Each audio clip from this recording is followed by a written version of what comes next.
Hello, Kos. It's a pleasure to have you here. How are you today? All good. So far, hopefully gonna get better with you.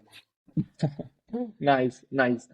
So first of all, for everyone that is not aware of who you are, would you like to give us an introduction of your background, who you are, where are you coming from, and most importantly, about Finom? So myself, I am an ex-VC. Mhm. So I've been investing in the fintech starting from being an analyst in the VC fund in 2011. So with my first deal was Zopa. Mhm. Okay.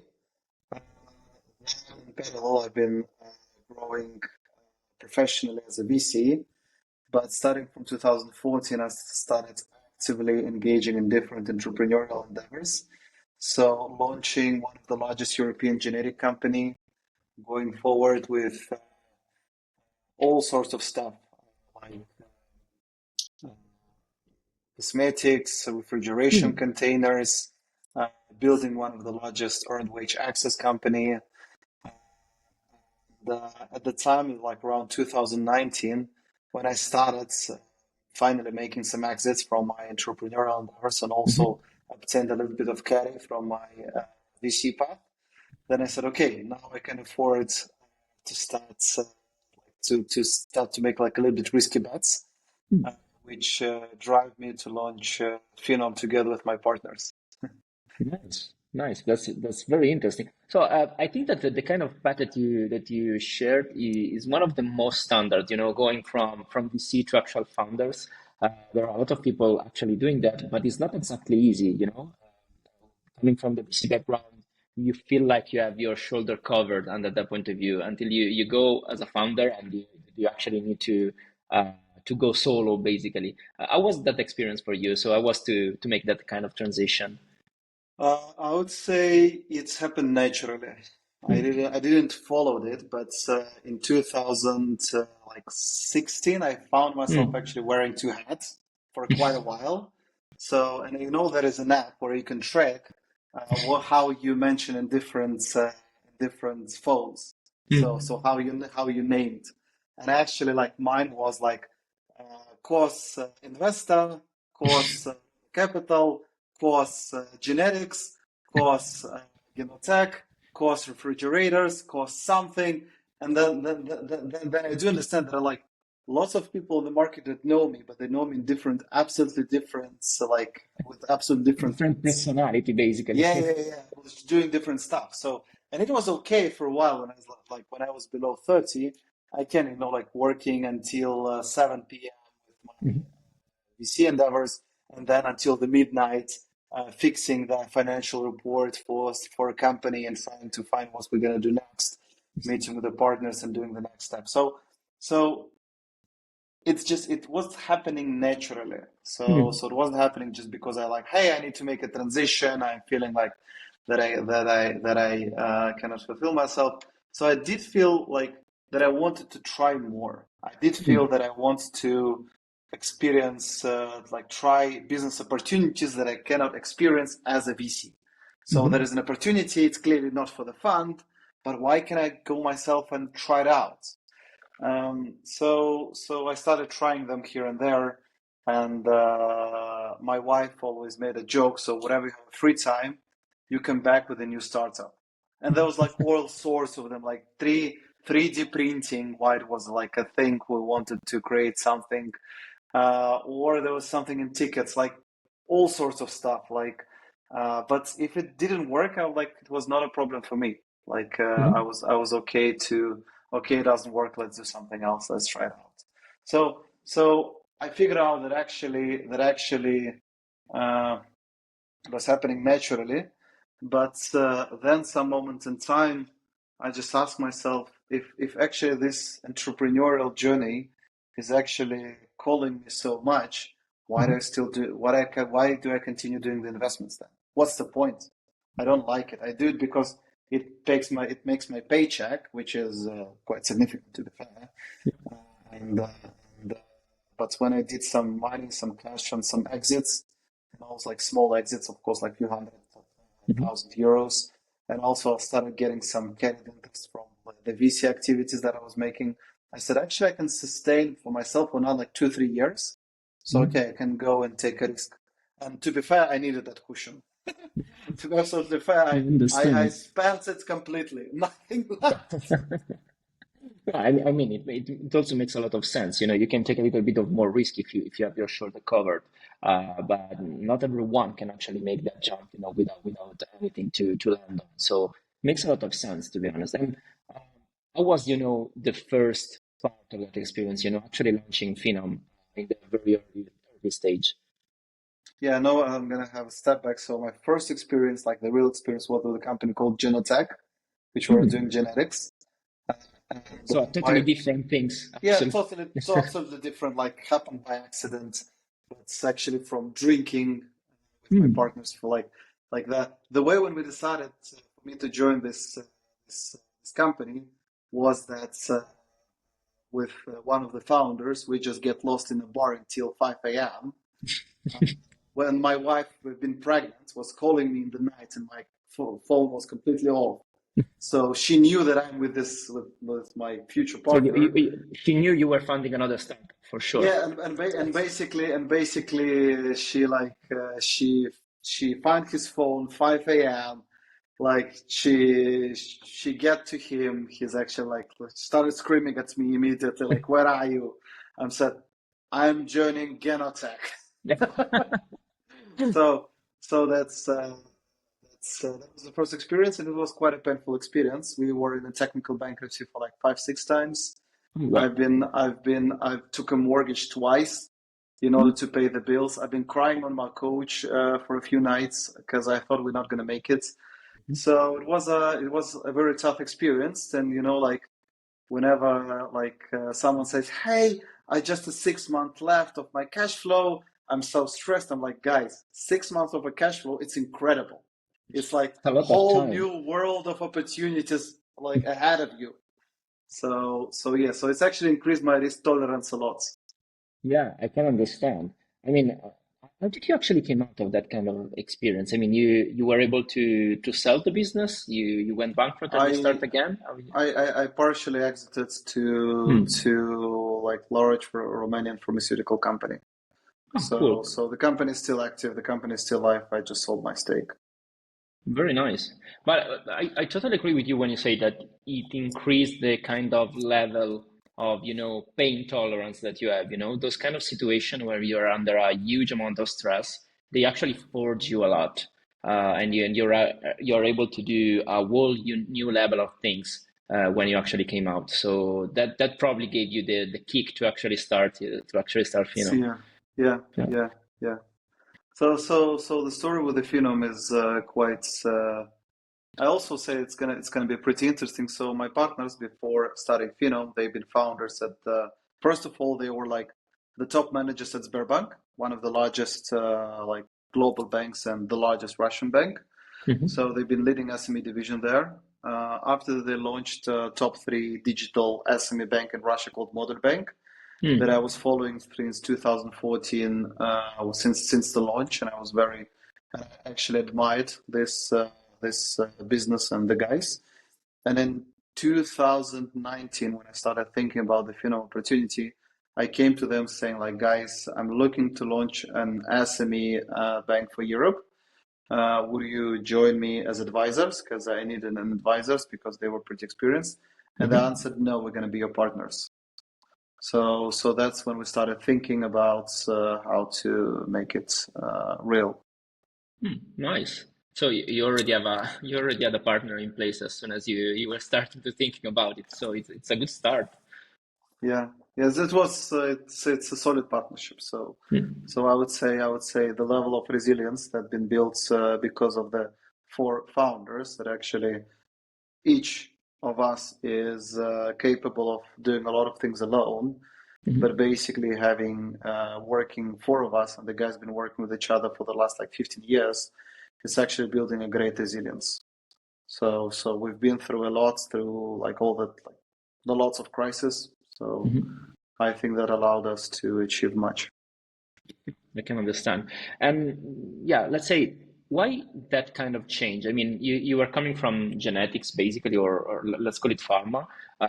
then suddenly a shift to fintech, to SMEs banking. So why that kind of change?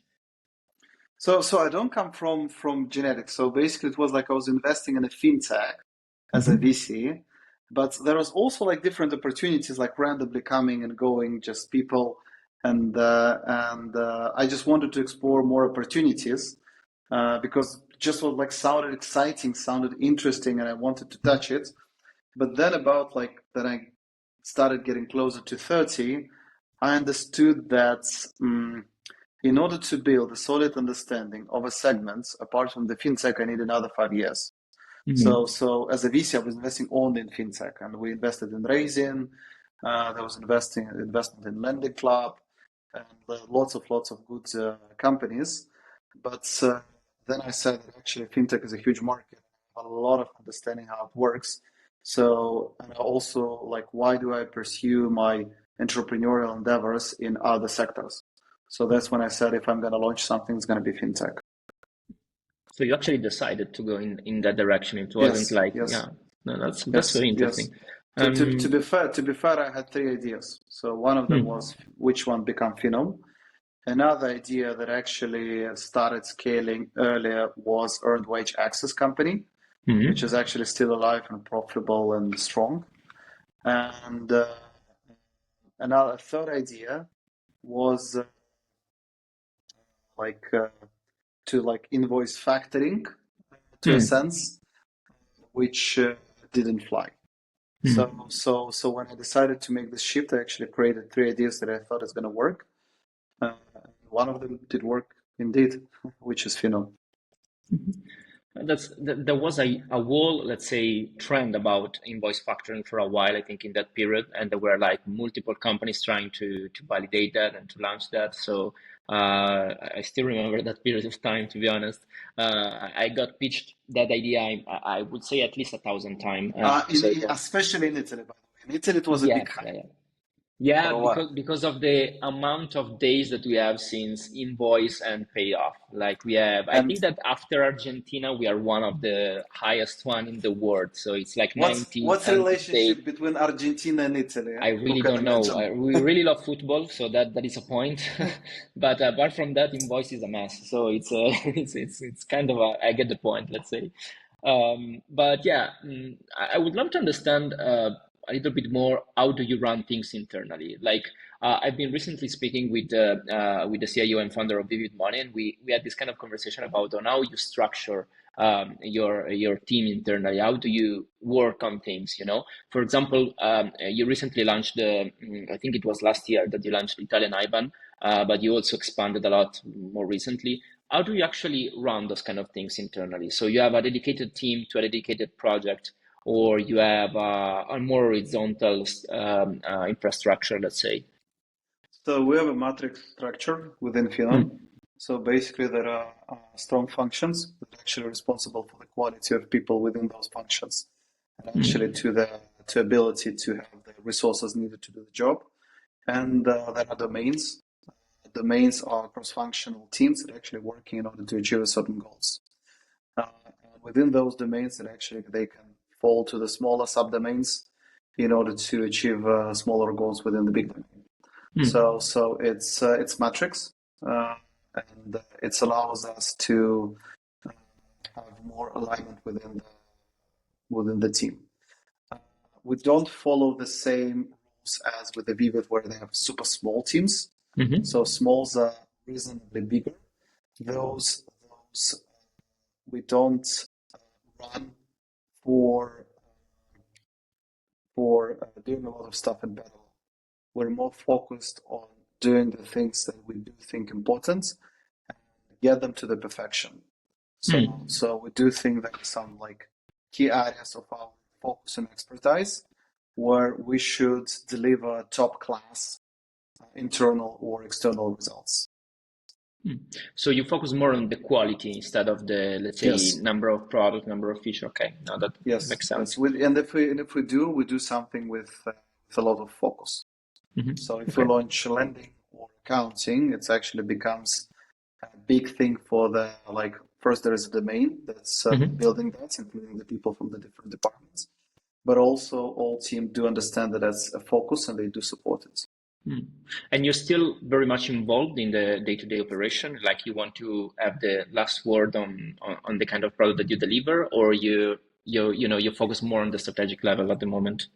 So I'm lucky to have 3 strong partners, and because we're going through a lot, we've been always able to find a composition among us that's going to fit the most in order to achieve the goal. So, and we are reshaping our, we don't have like a timing in order to change the way we operate, but usually it's 1 a year, 1 in a year and a half. Then we decide, okay, guys, it looks like we need to, everyone's strategically involved, everyone understands what's happening in the company like 24/7. We don't split the company in terms of functions between each other, because it's actually creates, like castles and this like politics, which we don't like. So we keep the same level of information for all of us. Then we decide how to run things the most efficient way. As of today, we have one operational CEO who is involved on day-to-day basis in the business, and actually I know how he builds it, but it's for him to make the choice on how to do it. It's not that I tell him, okay, you should do it that way. He decided he's very, very experienced and he knows how to do that.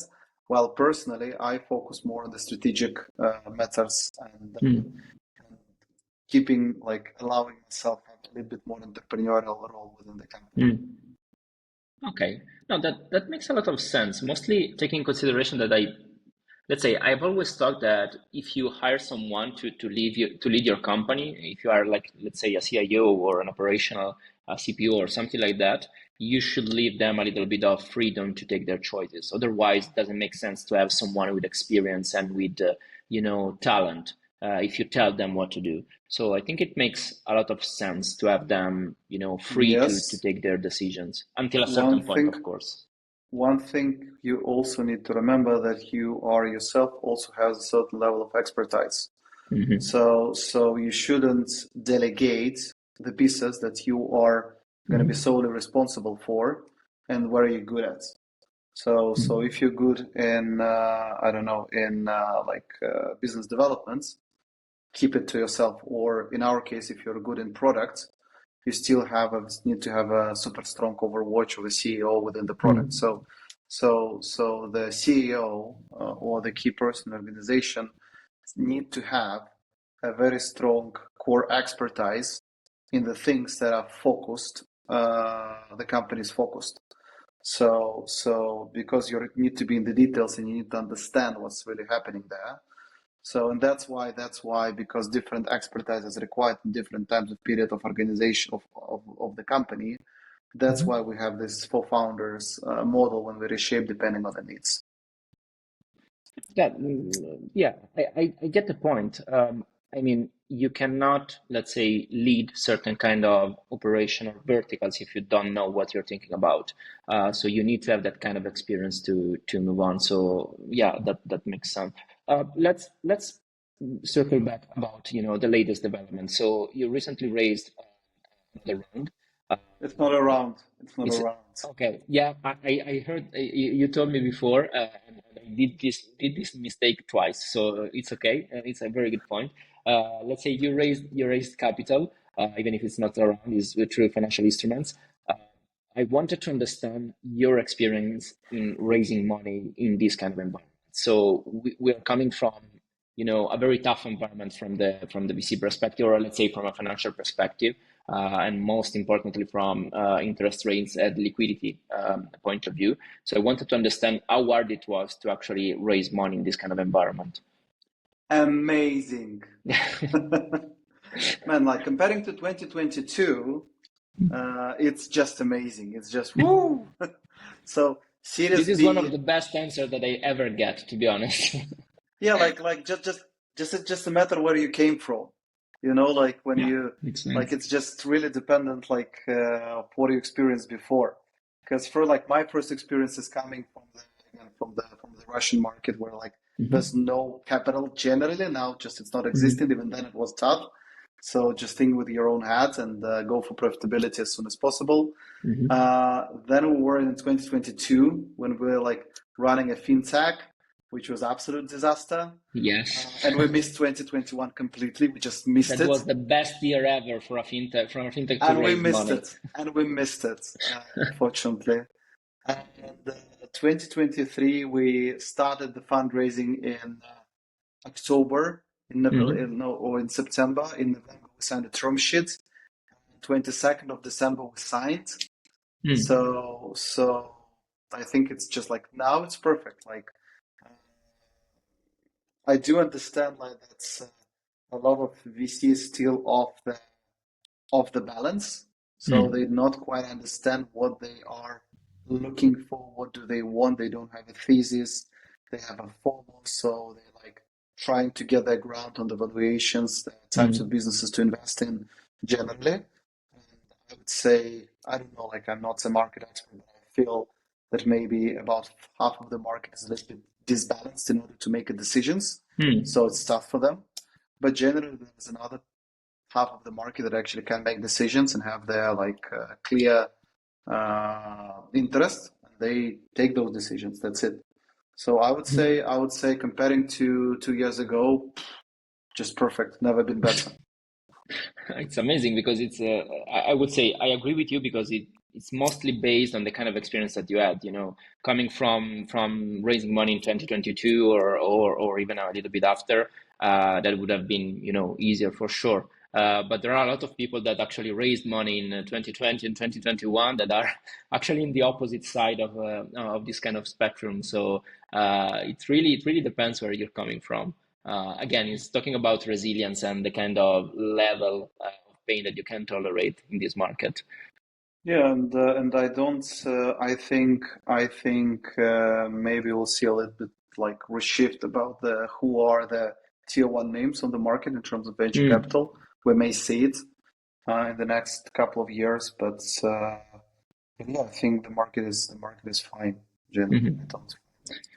Do you think we need, this is an argument that I had recently multiple times. Do you think we need a different kind of venture capital model?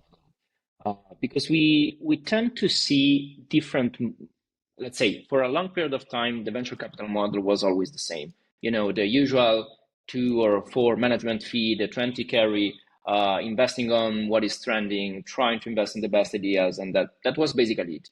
In the last 2 or 3 years, we are seeing many different kind of models, new models coming to the market because there's a good argument going on that the actual venture capital model is broken and we cannot sustain it anymore. What do you think about it? Mm, depends. Always depends from the perspective. So, are you looking from the perspective of the founders, or perspective from the funds, or perspective from the LPs? Hmm. All Yeah. different perspectives, all different drivers to a sense, generally. So, do we need anything different? As a as an entrepreneur, I always think we need something different. It's just naturally.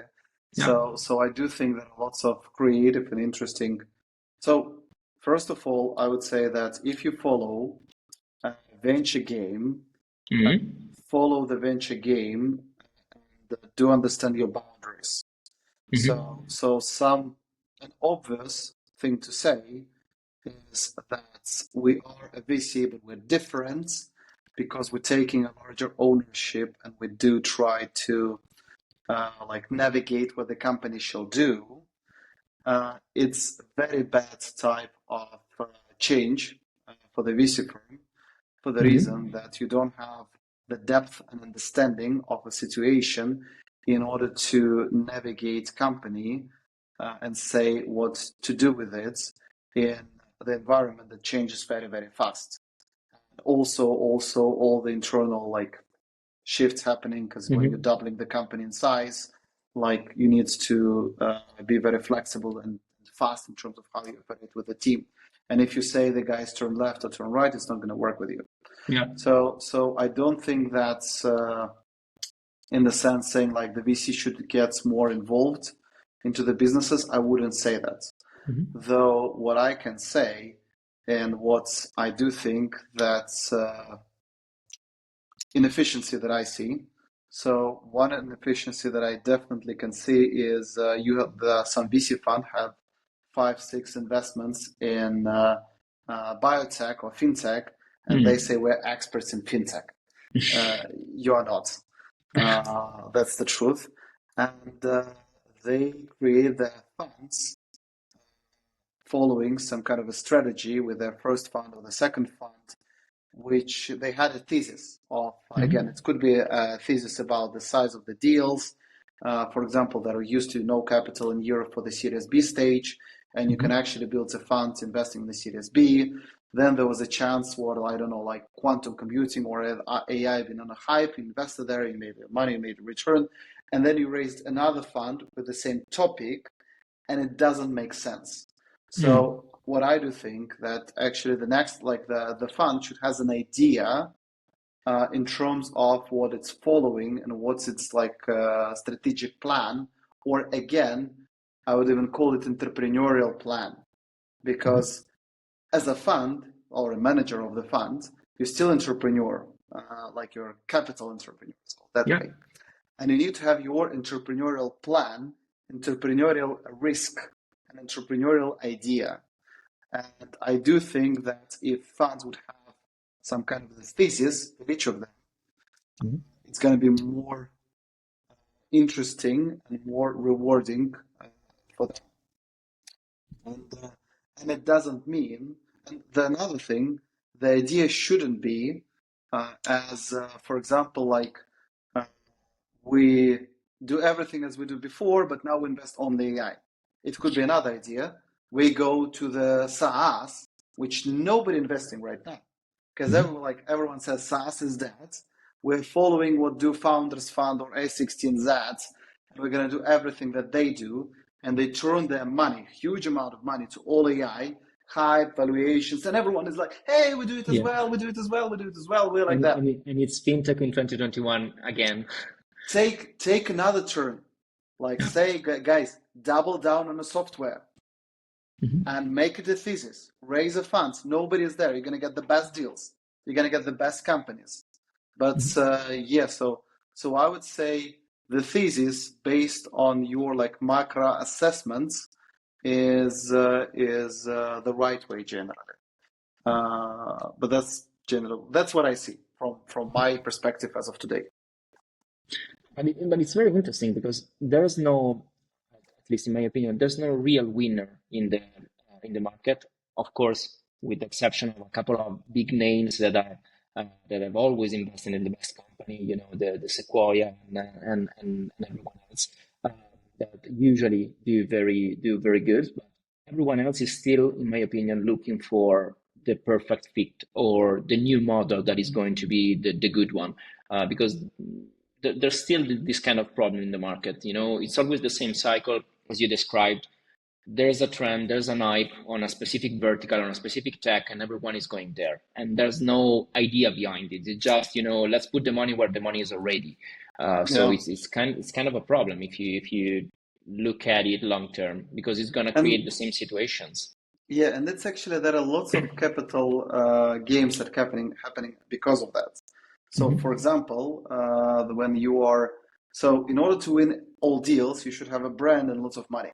So you can overpay for each deal, for any deal that just like sounds more or less okay, create like crazy valuations. But you are as a manager, if you're managing like 10 billion fund or like 1 billion fund, whatever, huge management fees.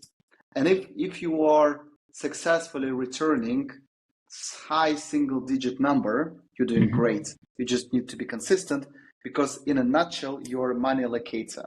So there is like a huge chance, which is actually just big guys that's just gonna put big checks to the winners, to the not too many companies, because they cannot like invest everywhere. So and there is like a huge tail of everyone else who's left. So again, I do think the goal here, like it depending, like you can play different strategies. So one of entrepreneurial ideas, like let's get so big to show the consistent returns on the large scale, and naturally all deals gonna come to us. great strategy, can work. Also, it could be a strategy of let's find some like undervalued niche and double down there and make a good play there, which could be software, which could be founders from developing markets. So for example, what's also happening is there are lots of founders, international founders with the Russian roots. And lots of them actually build great businesses, great and like very strong guys. They left Russia. Nobody cares how experienced and how successful they were there. So the experience is just treated as nothing. They have high resilience. They have to launch strong companies, and nobody wants to give them money. So there are funds that actually started just following them. They're getting great allocations and great companies and showing great returns. So you also like, and again, there could be lots of those kind of opportunities. The problem, if you're following them, they expire. They have like after some time it's getting like so obvious, everyone is doing that, and you don't have any competitive advantage. You have created a new one. So that's a challenge in that strategy. Yeah, but it's a very good point, to be honest. I didn't know that they expired, but it's a very good point. Following a certain kind of, let's say, background, I will call them, investing more in the person itself than on the idea, on the market, on the trend, and everything else. So the world of capital is generally like has unlimited type of ideas to play in the tech world.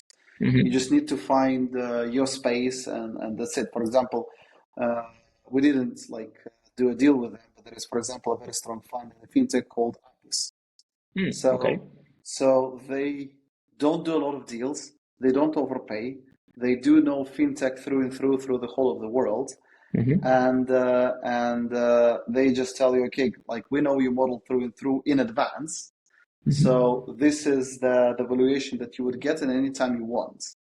And if you prefer to get the money fast rather than go through all the process, you always know we can make a deal with them if you have a solid unit economics and solid numbers. So and again, this is good for them, good for the entrepreneur, and good for the LPs because most likely they're going to make a good return on their money. So I would say it's a matter of like running as a VC, like it's like the same with, I don't know, like running any company. You can just do as everyone else does, and most likely it's not going to bring you results.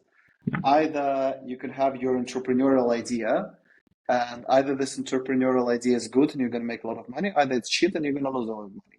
Take your risk. Yeah, it's a risk that is worth taking most of the time, I would say, but not always, let's say.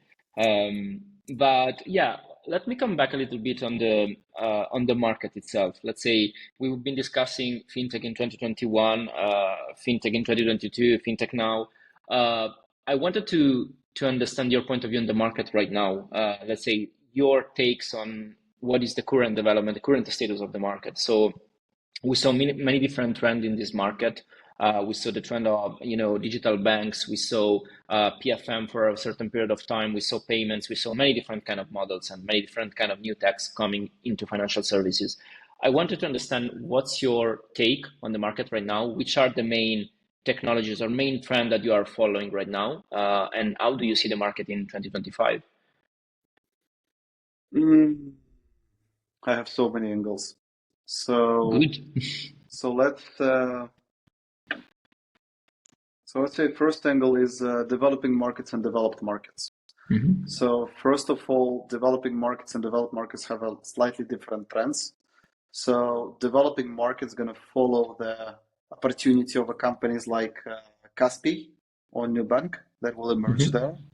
It sounds like a great chance. So if you find a way how to get a customer base and you're building the financial platform on the digital rails, most likely you're going to get more successful than incumbents that work on the market. And the major challenge there usually is to get a license because the market's usually a little bit crazy on that front. And there is developed markets, which I would say two major opportunities are coming from digital banks generally still small market share and still a huge opportunity for all developed markets, Europe, US, and it's actually not yet even there. I would say all markets has at least like 5-10x potential, and that is one way. There is another strategic and a big thing that would influence the market, which is regulation. Basically, whatever regulation changes, it's either open, either close opportunities. So, and it's actually involves stable coins, so which is also going to influence the way how to operate, though the strategies that could be developed there is a lot of them. And since it's a mix between like technology, markets, and the regulation, you cannot really predict where it's going to be. So you can make a certain bets or take a certain like ideas in order to take different choices, but generally that's one of the examples where the regulation would influence the opportunity for another fintechs to emerge. Though following two of those, I would say in a nutshell, they again represent the one opportunity which is disrupting the incumbents. So what I do think that we will see in developed markets, we will see that we're gonna get closer to a legalization generally. So I would say today top in Europe, US I don't know so well. So we see that top 10 banks hold about like 30% of the markets. I would say together with the challenges, top 10 and the challenges will get to the top 10. It's going to get to the 50-60. Nice. Because this is interesting. The problem with the small ones, they had an advantage being on the land and be able to work with the local SMEs. It's not going to be the case anymore. The digitalization changed it. I think it's very interesting. I strongly agree with the localization point. I mean, the kind of advantage that they had being local and being maybe smaller with a geographical presence in rural area, for example, is not going to be an advantage anymore.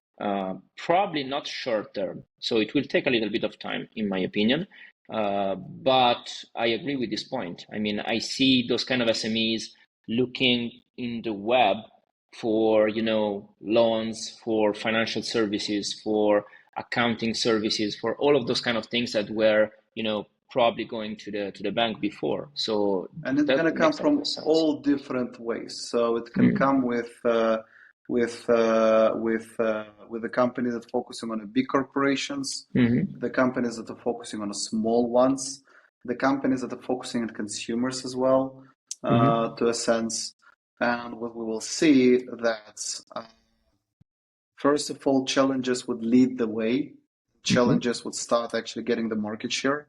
The big incumbents will get up to speed with some time. They're not going to lag behind. They have the money.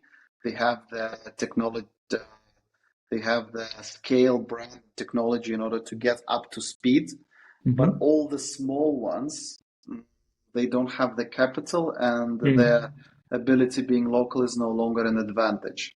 So I would say that one way or another, we're going to see more legalization and concentration in the world with big incumbents and the challenges one form or another, and they all in the end gonna become some kind of licensed financial institutions closer to banks. Do you think it's? I was thinking about a point. Do you think it's also because of that they're also trying to propose different service other than financial services? So, quick example here: Revolut, N26, the main digital banks that we have in Europe. They're all trying to propose a different kind of service outside of financial. Like, for example, it could be eSIMs, it could be travel, it could be different kind of other services, because they know that they will have that kind of huge customer base, and it just makes sense for them to, given the fact that they will be a centralization point anyway, to offer also other service, or it's more a diversification effort in your opinion?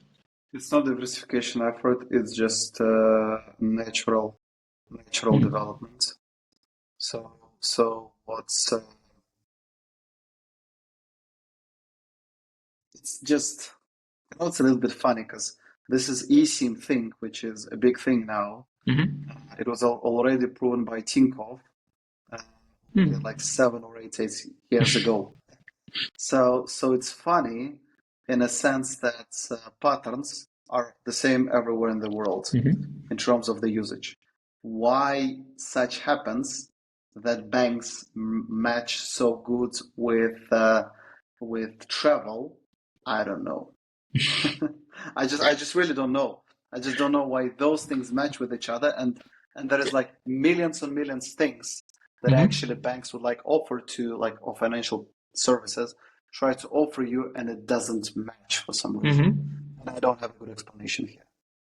Uh, I kind of gave myself an explanation about it because I think that it's the reason why we are not able to understand why this work is, in my opinion, a cultural problem. So in Europe right now, we know that if I go tomorrow to France or to Germany, what I that I do basically all the time, uh, I don't need to change my money. I don't need to change my phone number. I don't need to update my phone plan because my phone data plan works also in Germany, works in France, works everywhere else.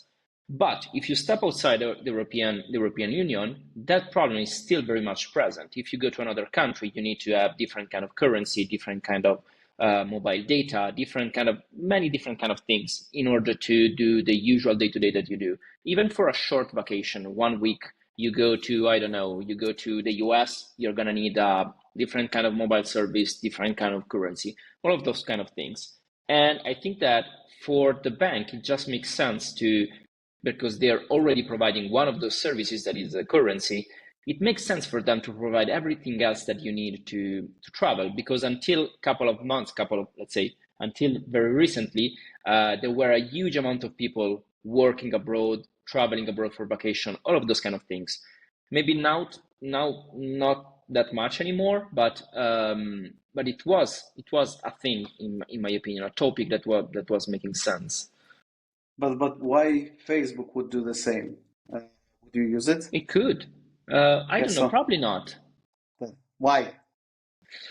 Not sure. Probably I don't trust them with my data, and I already giving them a lot of data, so it doesn't make any sense. I should be more rational about it, uh, But but that's it's a good emotions. point. That's Yeah. It's a good point. It's actually a good point.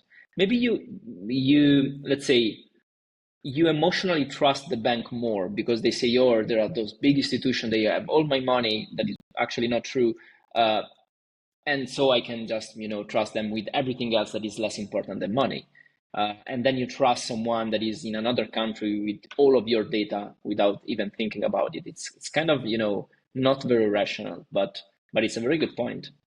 yeah, but I'm just trying to think. Well, Instagram already like a different perspective. You feel it? You feel it? Yeah, maybe a little bit, yes, and it's the same company, so it's kind Yes. of yeah, it's kind of not very rational. It's very very emotional to be honest. But it's a very good point. I still remember when I was studying in South Korea, they had this very nice fintech app that was Kakao. Kakao is one of those super app in Asia. So you have messaging app, the money in the app, you get delivery, you get Uber, you get everything else in the same app. And I was doing everything with that application without even thinking about, where are my money, where are my data, uh, who is able to see all of those kind of things that I'm doing with my phone in a different country. But I did that without even thinking because I started with the messaging app and then I did everything else. And it's kind of, more or less the same thing, you start small and then you you deliver them everything that you have. Hmm. I think I think the world always goes in those things ups and downs. So Hmm. first you have the wave of like unbundling, Mm-hmm. then a wave of bundling, then a wave Mm. of unbundling. Like I don't know, like for let's pick for example, I don't know, like uh, shops. Like usually, like it Mm-hmm. was mom and pop shops. then hypermarkets came and like huge buildings started. And then you go Amazon, and again there was moms and pop shops selling in Amazon. So I think it's just like the natural way of the waves of bundling and unbundling. So I would just think that way. So maybe we're just on the wave of bundling, and then we're gonna unbundle it again to the different niche That could be. I mean, services. there are trends everywhere, basically. So it just makes sense that they are also Yeah, there. then AI with quantum computing gonna destroy all of it. And, Yeah. nothing was important. Yeah. I mean, you never know. So it can be. So maybe one last question about it, because I wanted to have your take also on this one.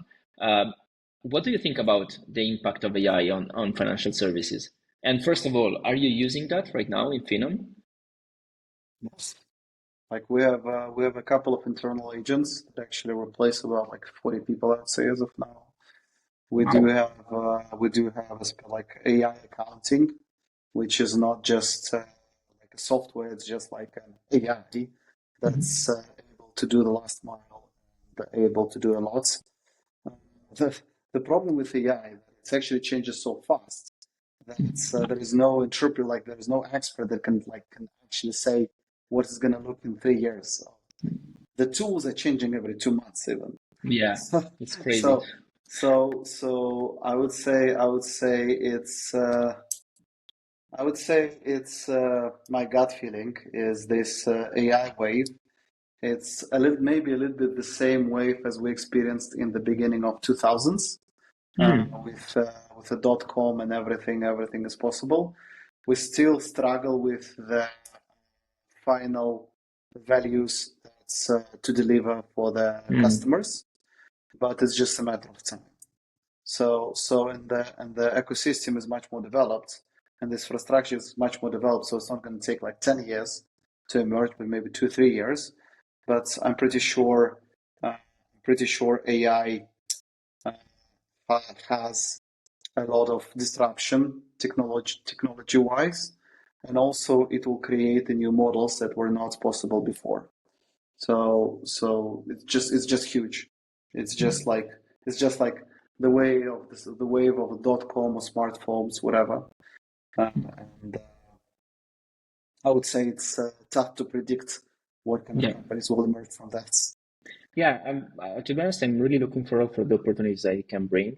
I understand that for many people could be scary and could also impact in a negative way, because we already saw that, for example, in Europe. I have been speaking with multiple companies that are actually replacing people right now with models and with agents.